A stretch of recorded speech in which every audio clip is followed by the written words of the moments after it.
दोस्तों कि अगर एक भी इंसान कलमा पढ़ता रहे, अल्लाह ताला खुद फरमाता है उस कलमे की फजीलत से मैं दुनिया को बका रखूंगा।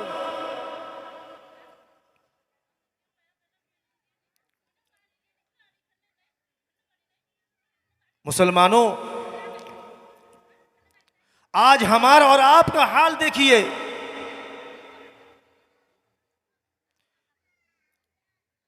कि यहां पर भी प्रोग्राम हो रहा है, आगे भी प्रोग्राम हो रहा है। सुबह से मेरी कानों पर आवाज आ रही है कि यहां से नाते कलाम चल रही है, नबी की नाते माइकों में गुनगुनाया जा रहा है और उधर गाने और बाजा बज रहे हैं।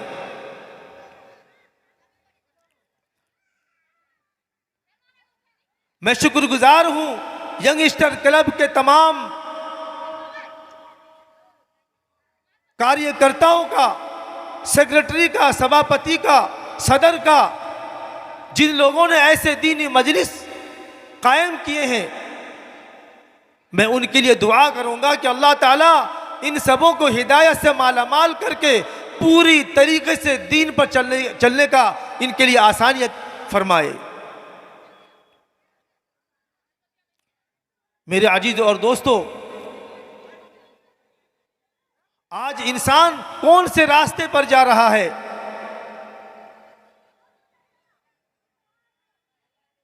कुरान कहता है कुल्लु मन अलैहा फान, कि जो चीजें इस दुनिया में बनाया गया सब फना हो जाएगा, कुछ बाकी नहीं रहेगा, कुछ भी बाकी नहीं रहेगा।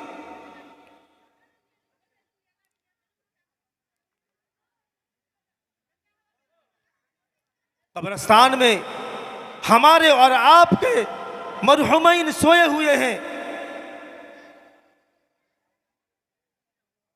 हम और आप ऐशो इशरत की जिंदगी गुजार रहे हैं। हमें जरा भी खौफ नहीं, जरा भी डर नहीं कि आने वाला कल हमारे लिए क्या होगा। आज हम हंसी के साथ, खुशी के साथ जिंदगी गुजार रहे हैं। आने वाला कल, आने वाला सेकंड, आने वाला मिनट, आने वाला घंटा हमारे साथ क्या हाल होने वाला है, क्या मामलात होने वाला है, ये हमको नहीं मालूम।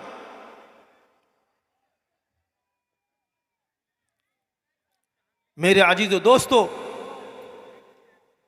आज दुनिया दुनिया करके, माल माल करके आज मुसलमान कौम बर्बाद है।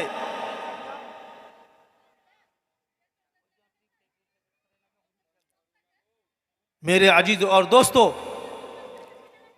हमारी कानों पर अजान आती है, अजान की आवाज़ आती है, मुअज्जिन पुकार रहा है अल्लाहु अकबर, अल्लाहु अकबर, अल्लाह सबसे बड़ा है, अल्लाह सबसे बड़ा है। लेकिन दोस्तों बुजुर्गों, हम मस्जिद के करीब से गुजर जाते हैं, हमारे कानों पर अजान की आवाज़ आती है, लेकिन हमें उस अजान से कोई मतलब नहीं, अल्लाह की बड़ाई से कोई मतलब नहीं, मस्जिद से कोई मतलब नहीं, नमाज से कोई मतलब नहीं। क्या हम भूल गए हैं?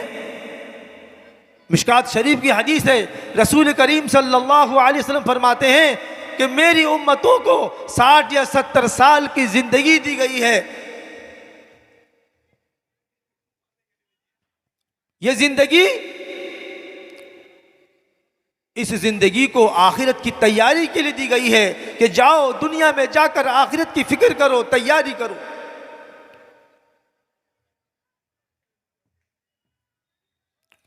इंसान जब छोटा होता है, बच्चा जब छोटा होता है, तो उसकी कानों पर आजान दी जाती है, इसलिए कि वो आजान की आवाज सुन ले और बड़ा होकर नमाजी बन जाए। एक ये आजान है, इसको नमाज की दावत दी जा रही है, दीन की दावत दी जा रही है कि बड़ा होने के बाद ये जो है नमाजी बन जाए। एक नमाज होती है, एक और नमाज है जो सिर्फ नमाज पढ़ी जाती है, उसके लिए अजान नहीं दी जाती, वो है जनाजे की नमाज। इसलिए कि इसका आखिरी वक्त है, अब इसको सलात पढ़कर इसको विदा कर दिया जाए। जरा गौर करें दोस्तों बुजुर्गों कि हमें बचपना पे अजान मेरी कानों पर क्यों दे रहे हैं? ताकि मेरी जिंदगी वो नमाज वाली बने,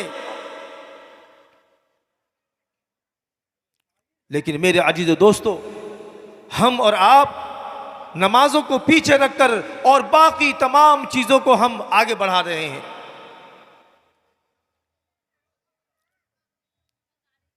मेरे अजीज और दोस्तों, अल्लाह तबारक व तआला कल क़यामत के मैदान में हमसे पूछेगा कि मन रब्बु का, मैंने तुमको दुनिया में पैदा किया था, तुमने रब चाहे जिंदगी कितनी गुजारी है? रब चाहे जिंदगी कितनी गुजारी है? कसम खुदा की, हम जरा सी बात पर हम बहाना बनाते हैं कि मेरे कमर पे दर्द है, मेरे घुटने पर दर्द है, मेरे गर्दन पे दर्द है, मेरे पेट पर दर्द है, और हम बहानों से नमाज को छोड़ देते हैं, नमाज को पढ़ते नहीं हैं। एक हदीस में मैंने पढ़ा था, रसूल करीम सल्लल्लाहु अलैहि वसल्लम ने फरमाया कि कोई इंसान अगर जानबूझकर एक वक्त की नमाज को कज़ा कर दे, छोड़ नहीं बल्कि कज़ा कर दे, तो एक हुक्म जहन्नम में उसको जलना पड़ेगा। नमाज पढ़ता है लेकिन किसी बगैर मजबूरी के जानबूझकर नमाज को कज़ा कर दिया, ज़ोहर की नमाज को असर में पढ़ा या असर की नमाज को मगरिब के बाद पढ़ा, ऐसा जानबूझकर कज़ा करने वाला एक हुक्म उसको जहन्नम के अंदर जलाया जाएगा।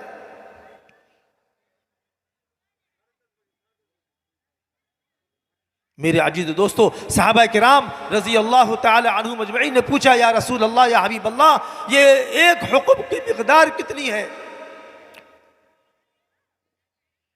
रसूल करीम सल्लल्लाहु अलैहि वसल्लम फरमाया कि एक हुक्म की मिक़दार 80 लाख कई हजार महीनों की,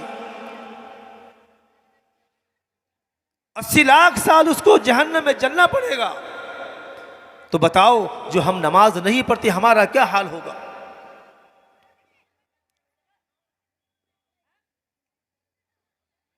मेरे अजीज और दोस्तों, अल्लाह ने हम सबों को ईमान वाले घर में पैदा किया है। हम ईमान की हकीकत को समझें, ईमान की हकीकत को जानें कि अल्लाह ने हमें दुनिया में यूं ही पैदा नहीं किया कि हम खेल तमाशा में वक्त को गुजार दें, हरामकारी में वक्त को गुजार दें, जिनाकारी में वक्त को गुजार दें, शराबखोरी में वक्त को गुजार दें, सूदखोरी में वक्त को गुजार दें, गाली गलौज में वक्त को गुजार दें, गीबत करने में वक्त को गुजार दें, तोहमतें लगाने में वक्त को गुजार दें। ये इसलिए नहीं पैदा किया, इसलिए पैदा किया कि हमारा ज़िंदगी अल्लाह और उसके रसूल वाला बन जाए। कुरान कहता है, वमा खलक़तुल जिन्ना वल इंसा इल्ला लियअबुदून, कि हमने इंसान को अपनी इबादत के लिए पैदा किया है। लेकिन आज इंसान अल्लाह की इबादत छोड़कर सारे गैरों की इबादत में लगा हुआ है,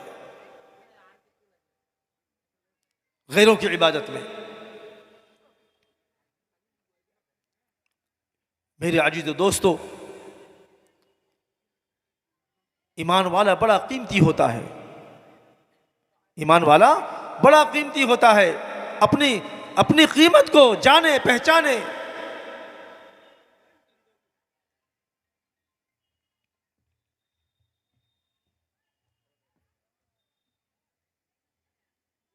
सिर्फ जलसा सुन लेना, बयान सुन लेना, दीन की बातें सुन लेना काफी नहीं है। दुनिया दारुल फना है, ये फना हो जाए, खत्म हो जाए, कुछ भी बाकी नहीं रहेगा। क़यामत की निशानी हमारे सामने है। अल्लाह के रसूल सल्लल्लाहु अलैहि वसल्लम ने फरमाया कि अल्लाह के रसूल सल्लल्लाहु अलैहि वसल्लम साहब ने पूछा कि क़यामत की कुछ निशानी बताइए। अल्लाह के रसूल ने फरमाया कि जब देखना कि अपनी औलादे माँ को बेइज्जती कर रहा हो, उनकी नाफरमानी कर रहा हो, तो ये समझ लेना कि क़यामत करीब आ रहा है। हम और आप अपनी माँ की, अपने बाप की क्या इज्जत करते हैं? फिर फरमाया कि जब देखना कि सरेआम खुल्लम खुल्ला लोग जिना कर रहे हैं, तो समझ लेना कि क़यामत करीब आ गई। आज सरेआम खुले आम देखिए, औरतों को, मर्दों को, नौजवानों को खुलेआम पार्कों में चले जाइए, सड़कों के किनारे पर चले जाइए, देखिए कि वहाँ पर बेशर्मी के साथ जो है एक दूसरे के साथ लिपटे हुए हैं, चिपटे हुए हैं। ना बाप का ख्याल, ना माँ का ख्याल, ना बड़ों का ख्याल, किसी का कोई ख्याल नहीं, बेशर्मी के हद को पार कर रहे हैं। ये क़यामत की निशानियां हैं। झूठ आम हो जाएगी, शराब आम हो जाएगा, सूद आम हो जाएगा। ये सारी चीज़ें क़यामत की निशानी हैं और हम और आप सब जानते हैं कि ये सारे आम हो रहे हैं, हमारे घरों में हो रहे हैं।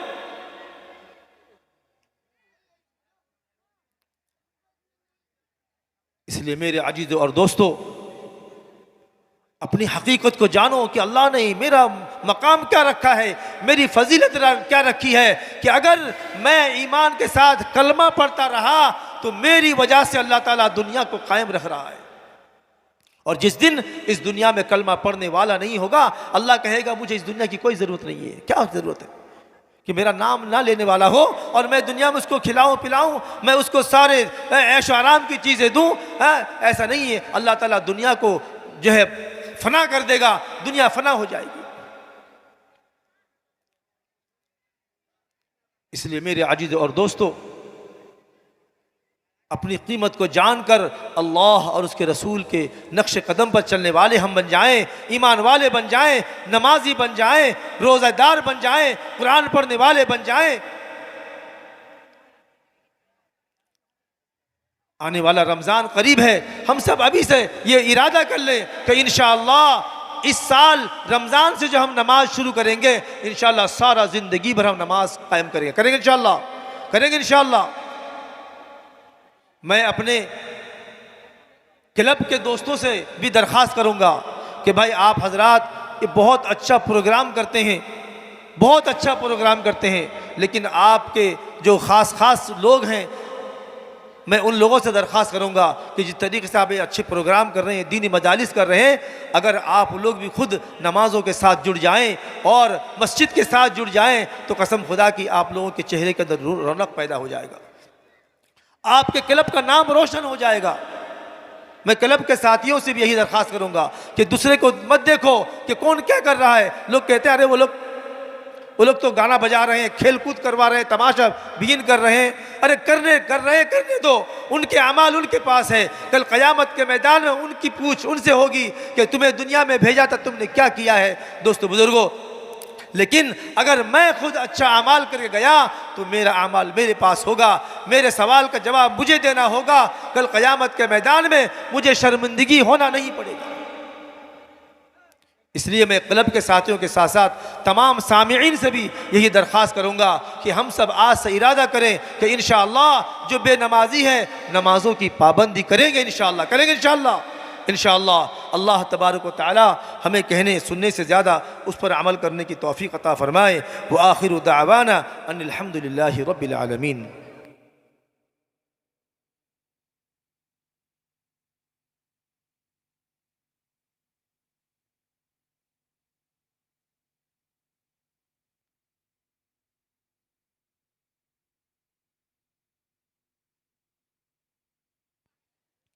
अल्हम्दुलिल्लाह।